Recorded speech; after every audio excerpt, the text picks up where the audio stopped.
اللہ سبحانہ و تعالی نے محسنین کے اوصاف کا ذکر کیا ہے۔ محسنین، ان کا پہلا وصف، ان کا پہلا خاکہ وہ یہ ہے کہ وہ نماز کے قائم کرنے والے ہیں۔ اور کل کی ملاقات میں ہم نے تقریباً 6 معنی پڑھے تھے کہ نماز کے قائم کرنے میں کن کن چیزوں کا خیال رکھنا چاہیے۔ کسی بھی چیز کا قائم کرنا، اس کی حفاظت کرنا، اس کی پہرے داری کرنا، اس پر نگران بن کر رہنا، اس کی نگہبانی کرنا، اس کو سینچنا، یہ کسی بھی چیز کو قائم کرنے کے معنوں میں استعمال کیا جا سکتا ہے۔ اللہ سبحانہ و تعالی نے قرآن کریم میں جگہ جگہ پر اس بات کا ذکر فرمایا ہے کہ وہ لوگ جو ایمان لائے، نیک کام کیے اور انہوں نے نماز قائم کی۔ ہم دیکھتے ہیں کہ رسول اللہ صلی اللہ علیہ وسلم کو جب قتال کی اجازت نہیں ملی تھی، جب لوگوں نے آ کر مطالبہ کیا کہ اے اللہ کے رسول، اللہ سے اجازت طلب کریں کہ ہمیں قتال کرنے کی اجازت دی جائے، ہم جہاد کریں اور کافروں کے سر پھوڑیں، تو اللہ سبحانہ و تعالی نے اس وقت جس چیز کا قتال کے بدلے میں، قتال کے مطالبے میں حکم دیا وہ نماز تھی۔ اور نماز کیا ہے؟ اللہ سبحانہ و تعالی سورۃ الحج میں جہاں قتال کی اجازت دیتے ہیں، اذن للذین یقاتلون بانہم ظلموا، اجازت دی جاتی ہے مسلمانوں کو کہ وہ اب کافروں کے خلاف قتال کر سکتے ہیں، اس لیے کہ اسلام لانے کے جرم میں، اسلام قبول کرنے کی پاداش میں اپنوں نے اور بیگانوں نے ان کے اوپر ظلم کے جو پہاڑ توڑے ہیں، مسلمان اب ان کا بدلہ لے سکتے ہیں۔ لیکن ساتھ ہی اللہ فرماتے ہیں الذین ان مکناہم فی الارض اقاموا الصلاۃ، یہ وہ حضرات ہیں، یہ وہ پاکیزہ ہستیاں ہیں کہ اللہ نے ان کو جب کبھی زمین میں کوئی بلند مکان دیا، کوئی ملک دیا، کوئی وسیلہ دیا، تو انہوں نے سب سے پہلا جو کام کیا وہ نماز کا قائم کرنا تھا۔ غرض یہ کہ انسان جس بھی جگہ پر ہو، وہ اپنی ذات میں ہو یا اپنے وطن میں ہو، وہ ایک چھوٹے سے لیول سے لے کر بڑے لیول تک اللہ کے ہاں سارے کے سارے برابر ہیں، اور سب کے اوپر یہ بات لازم ہے کہ وہ نماز کو قائم کریں گے۔ اگر وقت کا حکمران بھی نماز کو قائم نہیں کرتا، اگر وقت کا عالم، وقت کا بڑا مدرس، بہت بڑا حاتم طائی، وہ بھی نماز کو قائم نہیں کرتا، تو ایسے شخص کی باقی نیکیوں کا بھی حساب اللہ رب العزت کے ہاں بڑا سخت ہو جائے گا۔ اس لیے کہ نماز کا چھوڑنا، نماز کا ترک کرنا یہ کفر ہے، کیونکہ رسول اللہ صلی اللہ علیہ وسلم فرماتے ہیں کہ بین العبد و بین الکفر ترک الصلاۃ، بندے اور کفر کے درمیان جو چیز فرق کرتی ہے وہ نماز ہے۔ اس لحاظ سے جب ہم اپنے سلف کو دیکھتے ہیں، اپنے صالحین کو دیکھتے ہیں، اپنے اسلاف کو دیکھتے ہیں، تو ہمارے اسلاف میں سب سے پہلے آدم علیہ السلام آتے ہیں۔ آدم علیہ السلام سے لے کر عیسیٰ علیہ السلام کے انبیاء کا ذکر کرنے کے بعد اللہ فرماتے ہیں اذا یتلی علیہم آیات الرحمن خروا سجدا وبکیا، یہ وہ حضرات ہیں کہ جن کی نسلیں بھی اور یہ خود بھی اللہ رب العزت کی آیات کی تلاوت کرتے، اللہ کا قرآن سنتے تو نماز ادا کرتے ہوئے سجدے کی حالت میں جا کر رو پڑتے اور اللہ رب العزت سے اپنے گناہوں کی معافی تلافی طلب کرتے۔ فخلف من بعدہم خلف اضاعوا الصلاۃ، لیکن ان نیک ہستیوں کے بعد جو ان کی دوسری نسلیں آئیں، جو ان کے بعد لوگ آئے، انہوں نے آ کر جس چیز کو ضائع کیا وہ نماز تھی۔ اضاعوا الصلاۃ، ایسے بدترین لوگ آئے، خلف ان کا لفظ بدترین لوگوں کے لیے بولا جاتا ہے۔ اللہ فرماتے ہیں فخلف من بعدہم خلف، ان لوگوں کے بعد، ان نیک لوگوں کے بعد بدترین لوگ آئے، اور ان کے بدترین ہونے کی وجہ کیا تھی کہ اضاعوا الصلاۃ، انہوں نے نماز کو ضائع کیا۔ اور جو بندہ نماز کو ضائع کر سکتا ہے، جو نماز کو چھوڑ سکتا ہے، یقین کیجئے وہ دنیا کا ہر غلط کام بھی کر سکتا ہے اور ہر نیکی کو وہ چھوڑ سکتا ہے۔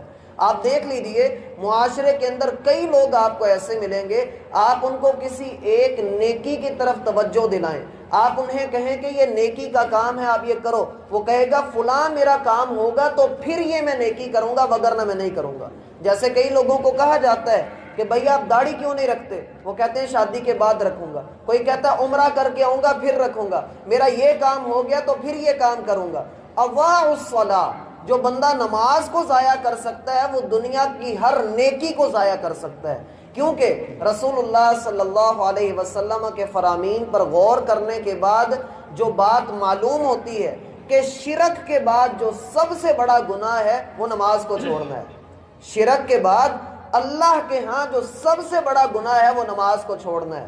اس لیے نماز کے قائم کرنے کی طرف بڑھیے، اور نماز کا قائم کرنا صرف یہی نہیں ہے کہ بندہ ایک دن جوش میں آ کر بڑی اہتمام کے ساتھ بڑے ولولے کے ساتھ نماز جماعت کے ساتھ ادا کرے اور اگلی نماز میں یا اگلے دنوں میں پتہ ہی نہ ہو کہ یہ نمازی کہاں گیا، یا یہ ہو کہ ہم رمضان کے مہینے میں تو مساجد کو آباد کرنے والے بنے، ہم جمعہ کے دن تو مسجد کا منہ دیکھیں لیکن باقی پورے ہفتے میں ہم نظر ہی نہ آئیں، یا یہ ہو کہ ہم 4 نمازیں تو ادا کریں لیکن فجر کے وقت امام صاحب اکیلے مسجد کے اندر بیٹھے ہوئے ہوں، اسے نماز کا قائم کرنا نہیں کہتے۔ نماز کا قائم کرنا کیا ہے کہ حافظوا علی الصلوات والصلاۃ الوسطی وقوموا للہ قانتین، اپنی نمازوں کی حفاظت کرو، بالخصوص اپنی درمیانی نماز نماز عصر کی حفاظت کرو، وقوموا للہ قانتین، اور اللہ کے فرما بردار بن کر اللہ کے لیے کھڑے ہو جاؤ، اللہ رب العزت کے فرما بردار بن جاؤ۔ لیکن جو لوگ اس نماز کی حفاظت کو نہیں کر پاتے، جو یہ نماز نہیں ادا کرتے، نماز کو چھوڑتے ہیں اور اپنی دوسری نیکیوں پر تکیہ کیے ہوئے ہیں، ایسے لوگوں کے متعلق اللہ فرماتے ہیں الذین ھم عن صلاتہم ساہون، یہ وہ لوگ ہیں جن کو ان کی نمازوں نے دھوکے میں ڈال رکھا ہے۔ یہ صرف اپنی چند نمازیں، جو نمازیں تھوڑی سی ادا کرتے ہیں، تھوڑی سی نیکیاں کرتے ہیں اور نماز کو ادا صحیح طور پہ نہیں کرتے، ایسے لوگوں کو ان کی نیکیوں نے دھوکے میں ڈال کر رکھا ہوا۔ اسی لیے تو اللہ فرماتے ہیں من یکفر بالایمان فقد حبط عملہ، اگر کسی بندے نے کفر اور شرک کو، ایمان اور کفر کو خلط ملط کیا تو اس کے سارے اعمال ضائع ہو جائیں گے۔ جو ان کا ملغوبہ تیار کرے گا، جو یہ کہے کہ ایمان بھی ساتھ رکھو شرک بھی ساتھ رکھو، یہ کام بھی کر لوں یہ بھی کر لوں، کچھ ادھر کچھ ادھر، اللہ فرماتے ہیں وَمِنَ النَّاسِ مَن يَعْبُدُ اللَّهَ عَلَى حَرْفٍ، لوگوں میں سے کچھ لوگ ایسے ہیں، کچھ کردار ایسے ہیں، کچھ رویے اور چہرے ایسے ہیں کہ جو ایک کنارے پہ کھڑے ہو کے اللہ کی بندگی کرتے ہیں، ان کو تھوڑی سی فائدہ ملنے کی امید ہو تو وہ اللہ کی طرف جھکتے ہیں، اور جدھر بھی فائدہ ہو وہ چاہے شرک کی طرف جائیں وہ ادھر جا پڑتے ہیں۔ ذالک هو الخسران المبین، اللہ فرماتے ہیں یہ پکا خسارے والا ہے، یہ پکا دھوکے والا ہے، اس کی نیکیوں نے اسے دھوکے میں ڈال کر رکھا ہے۔ اضاعوا الصلاۃ، جو لوگ نماز کو ضائع کرتے ہیں، واتبعوا الشہوات، اور یہ لوگ اپنی خواہشات نفس کی پیروی کرتے ہیں، اپنی خواہشات کے پیچھے جاتے ہیں۔ نماز کا قائم کرنا کیا ہے؟ نماز کا قائم کرنا یہ ہے کہ انسان اللہ کے رسول صلی اللہ علیہ وسلم کے عمل کو دیکھے کہ آپ نے ساری زندگی نماز کو ترک نہیں کیا تو میں کون ہوتا ہوں جو نماز کو ترک کر دوں۔ عباس رضی اللہ عنہ بیان کرتے ہیں کہ اللہ کے رسول کا آخری وقت تھا۔ اگر ہم کبھی دیکھیں کہ کسی بندے کا آخری وقت ہے، چاہے وہ کافر ہی کیوں نہ ہو، وہ ہماری آنکھوں کے سامنے دم توڑ رہا ہو اور اس کے منہ سے کچھ الفاظ ٹوٹے پھوٹے نکل رہے ہوں، اللہ کی قسم دنیا کا پتھر سے پتھر دل بندہ بھی کان اس کے منہ کے قریب کرتا ہے کہ دیکھوں تو صحیح کہ یہ مرنے والا کیا کہہ رہا ہے، اس کے الفاظ کیا ہیں، میں دیکھوں تو صحیح یہ چاہتا کیا ہے، میں اس کی آخری خواہش کو، آخری تمنا کو پورا کر دوں۔ عباس رضی اللہ عنہ بیان کرتے ہیں کہ اللہ کے رسول صلی اللہ علیہ وسلم، میں نے دیکھا کہ آپ فوت ہونے کے قریب تھے اور آپ کی وفات کا وقت بالکل قریب آ چکا تھا اور آپ کے ہونٹ مبارک ہل رہے تھے، میں نے اپنا کان آپ کے ہونٹوں کے قریب کیا تو جو مجھے سنائی دیا اللہ کی قسم اللہ کے رسول کی وصیت کہ الصلاح لوگوں نماز کی حفاظت کرنا، نماز کے اوپر غور کرنا، نماز کو نہ چھوڑنا۔ اسی لیے تو رسول اللہ صلی اللہ علیہ وسلم نے یہ بات فرمائی کہ میرا دل کرتا ہے اپنی جگہ پر کسی اور کو کھڑا کروں اور ان لوگوں کے گھروں کو جا کر آگ لگا دوں جو مسجد کے اندر نماز کے لیے نہیں آتے۔ الذین یقیمون الصلاۃ، کامیابی چاہتے ہیں تو نماز کو قائم کیجیے۔ رسول اللہ صلی اللہ علیہ وسلم کے پاس ایک شخص آیا، آ کر کہتا ہے دلنی علی عمل اذا عملتہ دخلت الجنہ، مجھے عمل وہ بتائیں جس پر عمل کروں تو جنت کے اندر داخل کیا جاؤں، عمل وہ بتائیں جو کروں تو جنت میں داخل کیا جاؤں۔ رسول اللہ صلی اللہ علیہ وسلم نے کیا فرمایا؟ تعبد اللہ، اللہ کی بندگی ہے، شرک نام کی چیز کوئی نہیں۔ وَتُقِيمُ الصَّلَاةَ الْمَكْتُوبَةَ، فرض نمازیں ادا کرنی، کوئی سنتیں کوئی نفل نہیں بتایا اس کو۔ تقیم الصلاۃ المکتوبہ، جو فرض نماز ہے جو لکھ دی گئی ہے، جو اللہ نے تیرے اوپر فرض کر دی ہے وہ تو نے ادا کرنی۔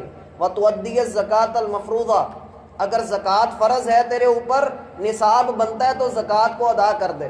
وتصوم رمضان، رمضان کے روزے رکھنے۔ وتحج البیت ان استطاعت الیہ سبیلا، اگر استطاعت ہے تو حج کرنا ہے۔ کہنے لگا واللہ لا ازید علی ھذا، کہنے لگا اللہ کے رسول بس؟ اللہ کے رسول فرمانے لگے ہاں بس اتنا ہی۔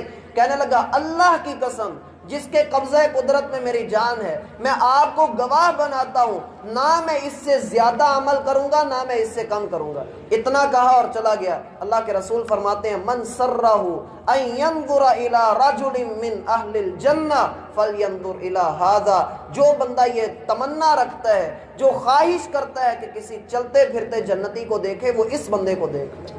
اصل چیز یہ ہے کہ توحید کے بعد نماز ہے۔ اگر کوئی بندہ توحید کو دیتا ہے اور اس کے بعد یہ کہتا ہے کہ میرا عقیدہ ٹھیک ہے، میں موحد ہوں، میں بڑا زیادہ اپنے عقیدے میں پکا، میں بڑا یکسو، میں بڑا اللہ کے لیے حنیف ہونے والا، اور نماز کا وہ تارک ہے، اللہ کی قسم اس کی توحید اسے کچھ فائدہ نہیں دینے والی۔ کیوں؟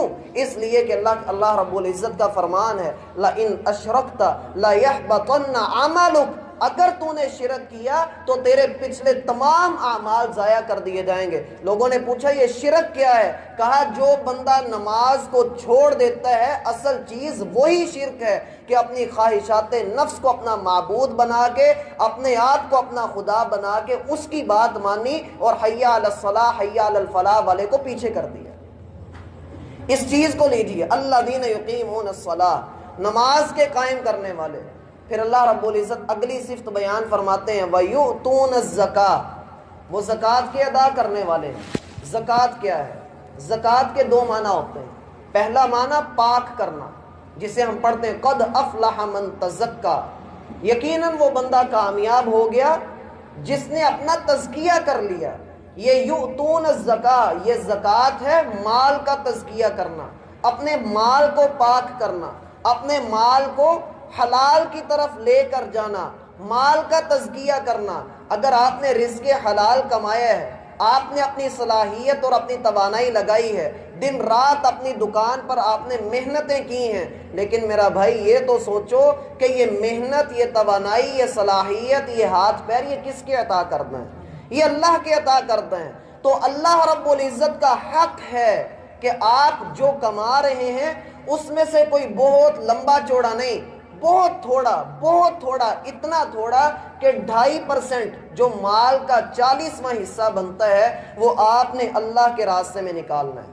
وہ آپ کی مرضی ہے کہ آپ روزانہ کی بنیاد پہ نکال لیں، آپ ہفتے کی بنیاد پہ نکال لیں، 15 دن بعد نکال لیں، مہینے بعد نکال لیں، 3 ماہ بعد، 6 بعد، یا سال کے آخر پر نکال لیں، یہ آپ کی اپنی مرضی ہے۔ زکوٰۃ کا یہ اصول ہے کہ آپ اکٹھی دینا چاہتے ہیں اکٹھی دے دیں، تھوڑی تھوڑی کر کے پورے سال میں دینا چاہتے ہیں آپ سال بھر کے اندر دے لیں۔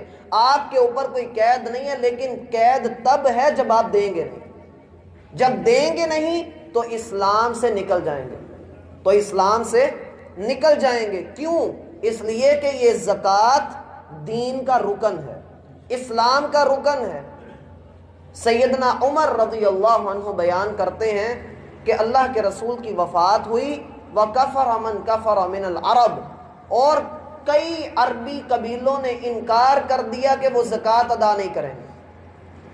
ابو بکر صدیق خلیفہ تھے، وہ کہنے لگے واللہ لأقاتلن من فرق بین الصلاۃ والزکاۃ، وہ اللہ کی قسم میں اس بندے کے خلاف قتال کروں گا جو نماز اور زکوٰۃ میں فرق کرتا ہے۔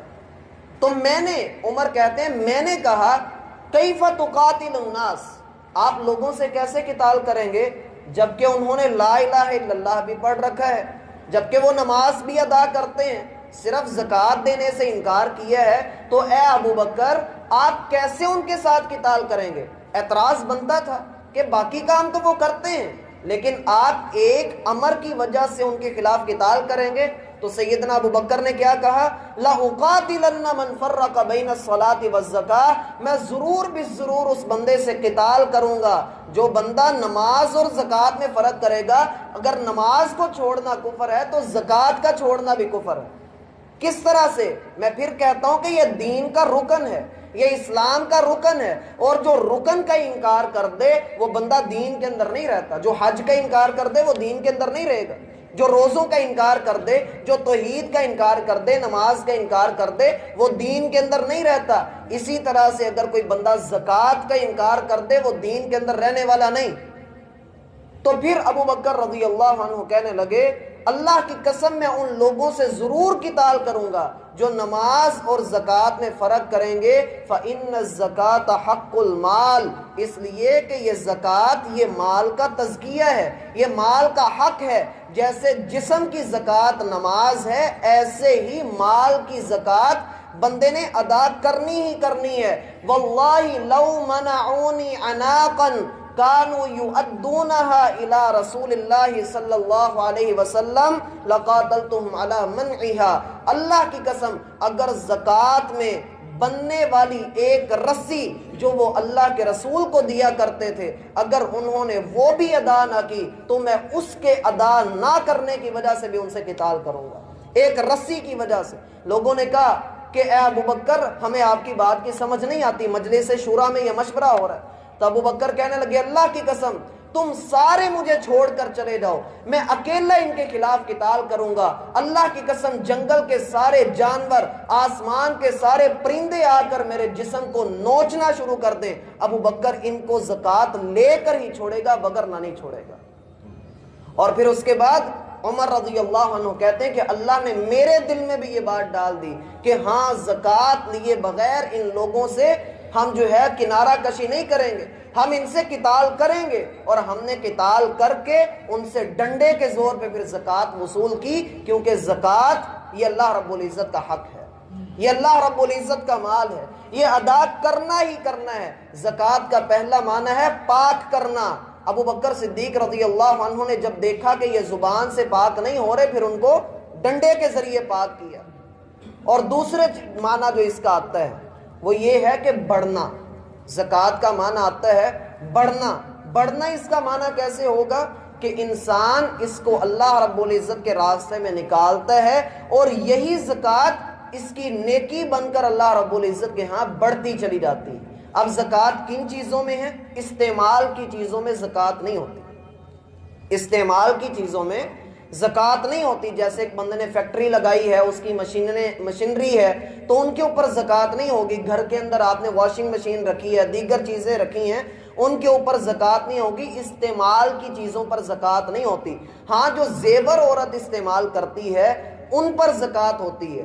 اسلام کا اصول زکوٰۃ اصل میں یہ ہے کہ آپ مال کو اپنے گھر کے اندر نہ آنے دیں، مال کو اپنے گھر کے اندر نہ آنے دیں۔ مراد کیا ہے کہ مال جب آپ کے گھر میں آئے گا تو آپ کے دل میں بھی آئے گا۔ اسی طرح سے تو امام احمد رحمہ اللہ سے جب سوال کیا گیا کہ زہد کسے کہتے ہیں، ایک بندہ زاہد بننا چاہتا ہے، پاکیزہ بننا چاہتا ہے، متقی بننا چاہتا ہے اور اس کے پاس 100 سونے کے سکے بھی ہیں تو وہ کیسے زاہد بنے گا؟ کہنے لگے کہ جب وہ 100 سونے کے سکے بڑھیں تو یہ بندہ پریشان ہو جائے کہ یہ بڑھ گئے ہیں، میں اللہ کو کیسے حساب دوں گا، اور جب وہ کم ہو جائیں تو اس بندے کو کوئی غم نہ ہو کہ کم ہو گئے تو پھر کیا ہوا۔ اسے تم زہد کہو گے۔ نہ مال بڑھنے پہ خوشی ہو اور نہ مال کم ہونے پہ کوئی غمی ہو۔ انسان اپنے دل کو مال کی دولت سے، مال کی محبت سے پاک کر کے رکھے۔ دنیا کے اندر رہنے کے لیے مال کی ضرورت کا ہونا ضروری ہے، یہ آپ کی جیب تک رہے لیکن یہ آپ کے دل تک نہ آئے۔ اگر یہ دل میں آ گیا تو الہاکم التکاثر، مال کی کثرت نے تم لوگوں کو ہلاک کر دیا۔ حتیٰ زرتم المقابر، یہاں تک کہ قبروں کے منہ تم لوگوں نے دیکھ لیے لیکن تم لوگوں کے دلوں سے مال کی محبت نہیں نکلی۔ اسی لیے زکوٰۃ کا اصول یہ ہے کہ جب زیورات کی باری آئے گی تو اس میں 7.5 تولے سے زیادہ اگر زیور ہو یا 7.5 تولے زیور ہو، اس پر سال گزر چکا ہو تو اس کی قیمت کا اندازہ کر کے اس میں سے 40واں حصہ اللہ رب العزت کے لیے نکالنا ہوتا ہے۔ اگر کسی بندے کے پاس اس سے کم زیور ہے تو پھر اس کے اوپر زکوٰۃ نہیں بنتی، وگرنہ کئی لوگ پسوڑی مارتے ہیں کہ وہ عین جب سال جو ہے وہ پورا ہونے لگتا ہے تو بیوی کو کہتے ہیں امی کو گفٹ کر دو، وہ ساس کے پاس چلا جاتا ہے، وہ جی ساس کی ملکیت ہے تو جی اس کے اوپر سال گزرا نہیں، جب اس کے پاس سال پورا ہونے کو آتا ہے تو امی جی آپ میری بیگم کو گفٹ کر دیں، وہ ادھر آ جاتا ہے۔ اس طرح سے لوگ زکوٰۃ نہیں دیتے۔ اللہ فرماتے ہیں والذین یکنزون الذھب والفضہ ولا ينفقونها فی سبیل اللہ فبشرهم بعذاب علیم، جو سونے اور چاندی کی زکوٰۃ نہیں دیتے، اے محمد صلی اللہ علیہ وسلم انہیں خوشخبری دیں کہ کل کو جیسے یہ آج اللہ کو گیڑے دے رہے ہیں، کل دیکھنا کیسے دردناک عذاب ان کو دیا جاتا ہے، اور کل قیامت کے دن یہی سونا اور چاندی سانپ بن کر انسان کی گردن کے پیچھے سے لپیٹا مار کر اس کے جبڑوں کو پکڑے گا اور کہے گا انا کنزک انا مالک، میں تیرا خزانہ ہوں، میں تیرا مال ہوں، آج تو مزہ چکھ جو تو کرتا رہا۔ اللہ ہمیں سمجھنے کی توفیق عطا فرمائے۔ سبحانک اللہم و بحمدک اشہد